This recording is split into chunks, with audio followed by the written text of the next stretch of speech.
A moderate magnitude 4.1 earthquake occurred in the North Pacific Ocean 139 kilometers, 86 miles from Mexico in the early morning of Wednesday, June 18, 2025 at 4:48 a.m. local time, GMT-6.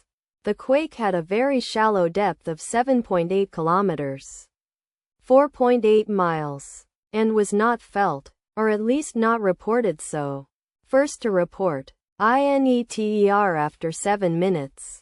The earthquake occurred 31 minutes after a magnitude 4.3 earthquake had hit on Wednesday, June 18, 2025, at 4:17 a.m.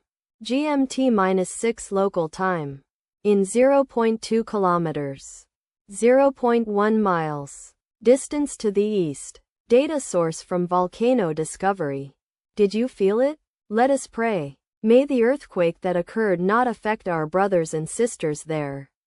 May the earthquake not happen again. And may God protect everyone. Amen.